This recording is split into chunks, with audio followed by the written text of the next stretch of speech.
ഈശോ മിശിഹായ്ക്ക് സ്തുതിയായിരിക്കട്ടെ. തിരുസഭ മാതാവ് ഇന്ന് വിശുദ്ധ ഗോൺസാലോ ഗ്രാസിയുടെ തിരുനാൾ ആഘോഷം കൊണ്ടാടുകയാണ്. ഇദ്ദേഹം ഭാരതത്തിലെ ആദ്യത്തെ വിശുദ്ധനാണ്. ഇന്ന് നമ്മൾ ധ്യാനിക്കുന്നത് മർക്കോസിൻ്റെ വിശുദ്ധ സുവിശേഷം 6-ാം അധ്യായം 30 മുതൽ 34 വരെയുള്ള വാക്യങ്ങളാണ്. അയക്കപ്പെട്ട അപ്പോസ്തലന്മാർ കർത്താവിൻ്റെ അടുക്കിലേക്ക് തിരികെ വരുമ്പോൾ അവരോട് വിശ്രമിക്കാൻ ആവശ്യപ്പെടുന്ന യേശുനാഥനെ നമ്മൾ കാണുകയാണ്. എന്നാൽ വിശ്രമിക്കാൻ അവർ മറ്റൊരു സ്ഥലത്തേക്ക് പോകുമ്പോൾ കർത്താവിനെ തിരക്കി വരുന്ന അനേകം ജനങ്ങളെ കണ്ടിട്ട് അവിടത്തേക്ക് അനുകമ്പ തോന്നുകയാണ്. ഇടയനില്ലാത്ത ആടുകളെപ്പോലെ അവിടത്തേക്ക് തോന്നി. അതുകൊണ്ട് അവിടുന്ന് തന്നെ അവരെ പഠിപ്പിക്കുകയാണ്. അപ്പോൾ 2 കാര്യങ്ങൾ നമുക്ക് കാണാൻ സാധിക്കും. ഒന്ന്, മനുഷ്യർക്ക് വിശ്രമം ആവശ്യമാണെന്ന് തിരിച്ചറിയുന്ന കർത്താവ്.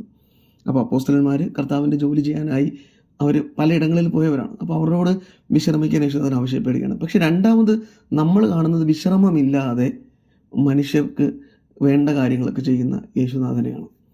യേശുനാഥൻ നമുക്ക് വിശ്രമം നൽകാൻ അവിടത്തേക്ക് ആഗ്രഹമുണ്ട്. അവിടെ നിന്ന് അത് ചെയ്യുന്നുമുണ്ട്. അപ്പോസ്തലന്മാരോട് പറയുന്നുണ്ട്, നിങ്ങൾ വിശ്രമിക്കണം. ഇതെല്ലാ മനുഷ്യരെ സംബന്ധിച്ചും എല്ലാ മനുഷ്യരുടെ കാര്യത്തിലും കർത്താവിന് ഈ ഒരു വലിയൊരു സ്നേഹം, കരുതലും ഒക്കെ ഉണ്ട്. നാം ആയിരിക്കുന്ന അവസ്ഥയിൽ നമ്മുടെ ബുദ്ധിമുട്ടുകൾ, നമ്മുടെ വേദനകൾ, ഇതൊക്കെ യേശുനാഥൻ കാണുന്നുണ്ട് എന്നതിൻ്റെ ഒരു അടയാളമാണ്. അതുകൊണ്ടാണ് അവിടുന്ന് മനസ്സിലാക്കിക്കൊണ്ട് അപ്പോസ്തലന്മാരോട് വിശ്രമിക്കാൻ ആവശ്യപ്പെടുന്നത്. എന്നാൽ അവിടുന്നാകട്ടെ വിശ്രമമില്ലാതെ മനുഷ്യന് വേണ്ടി ഇങ്ങനെ ഓരോ കാര്യങ്ങൾ ചെയ്തുകൊണ്ടിരിക്കുന്ന ഒരു ദൈവമാണ്.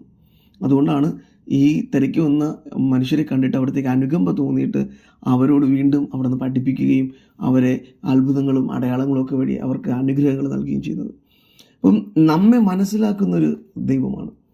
അപ്പോൾ ഈ ഒരു സുവിശേഷം നമുക്ക് നൽകുന്ന വലിയൊരു ചിന്തയും അത് തന്നെയാണ്. നമ്മളെ വളരെ വ്യക്തമായി മനസ്സിലാക്കുകയും നമുക്ക് എന്താണ് ആവശ്യമെന്ന് തിരിച്ചറിയുകയും ചെയ്യുന്ന കർത്താവ്, എന്നാൽ അവിടുന്നാകട്ടെ വിശ്രമമില്ലാതെ നമ്മെ സ്നേഹിച്ചുകൊണ്ടും കരുതലും കാരുണ്യമൊക്കെ നൽകിക്കൊണ്ട് ജീവിക്കുകയും ചെയ്യുന്നു.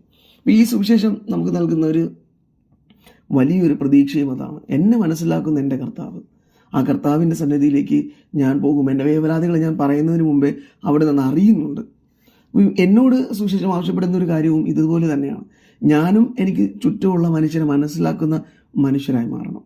അതിപ്പോൾ എൻ്റെ തൊഴിലിടങ്ങളിൽ ജോലി ചെയ്യുന്ന മനുഷ്യരായിരിക്കാം, അല്ലെങ്കിൽ ഞാനായിരിക്കുന്ന ഇടങ്ങളിലെ മനുഷ്യരായിരിക്കാം, എൻ്റെ കുടുംബത്തിലെ അല്ലെങ്കിൽ എൻ്റെ കമ്മ്യൂണിറ്റിയിലെ ആരുമായിക്കൂടെ അവരെ മനസ്സിലാക്കുവാനും അവർക്ക് ആവശ്യമുള്ളത് നൽകുവാനും. അത് ഒരുപക്ഷെ വിശ്രമമായിരിക്കാം, ഒരുപക്ഷെ ഒരു സ്നേഹപുഞ്ചിരി ആയിരിക്കാം, ഒരുപക്ഷെ ഒരു കരുതലായിരിക്കാം, തലോടലായിരിക്കാം. അപ്പോൾ അവർക്ക് ആവശ്യമുള്ളത് നൽകുന്ന, അവരെ തിരിച്ചറിയുന്ന ഒരു മനുഷ്യനായി മാറാൻ നമുക്ക് കഴിയണം. ഈ വചനം ധ്യാനിക്കുമ്പോൾ ആ ഒരു കൃപയ്ക്ക് വേണ്ടി നമുക്ക് പ്രാർത്ഥിക്കാം. ഇന്ന് നമ്മൾ തിരുനാൾ ആഘോഷിക്കുന്ന വിശുദ്ധ ഗോൺസാലോ, അദ്ദേഹം ജപ്പാനിൽ അവിടെ ഉണ്ടായിരുന്ന മനുഷ്യർക്ക് ഈശോയെ നൽകാനായി പോവുകയും അവിടെ രക്തസാക്ഷിത വരിക്കുകയും ചെയ്ത ഒരു മനുഷ്യനാണ്.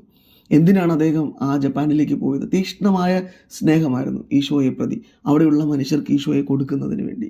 അപ്പോൾ അങ്ങനെ ആ ജനങ്ങൾക്ക് ഈശോയെ കൊടുക്കുന്നതിന് വേണ്ടി സ്വയം സമർപ്പിക്കുന്നതിനിടയിൽ മരണം കൈവരിച്ച ഒരു വ്യക്തിയാണ്. അത് നിസ്വാർത്ഥമായ സ്നേഹത്തിൻ്റെ അടയാളം നമുക്ക് കാണിച്ചു തരികയാണ്. അപ്പോൾ ഈശോയും ഇത് തന്നെയാണ്, വിശ്രമമില്ലാതെ മറ്റു മനുഷ്യരെ അവിടുന്ന് സ്നേഹിക്കുകയാണ്.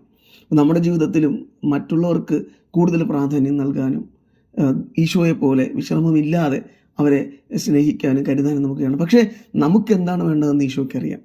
ഈശോ തീർച്ചയായും നമുക്ക് കരുതലും സ്നേഹവും നൽകുന്നവനാണ്. അപ്പോൾ ഈശോയ്ക്ക് വേണ്ടി ജീവിക്കുന്നവർക്ക് ഈശോ അവരെ കരുതുകയും അവർക്ക് വേണ്ട കാര്യങ്ങൾ ചെയ്യുകയും ചെയ്യുമെന്നുള്ളൊരു ഉറപ്പ് സുവിശേഷം നമുക്ക് നൽകുന്നുണ്ട്. അപ്പോൾ ഈ വചനം ധ്യാനിക്കുമ്പോൾ എനിക്ക് ചുറ്റുമുള്ള മനുഷ്യർക്ക് നന്മയും കരുതലും ഒക്കെ കൊടുക്കുന്ന മനുഷ്യരായി മാറാനുള്ള കൃപയ്ക്ക് വേണ്ടി നമുക്ക് പ്രാർത്ഥിക്കാം.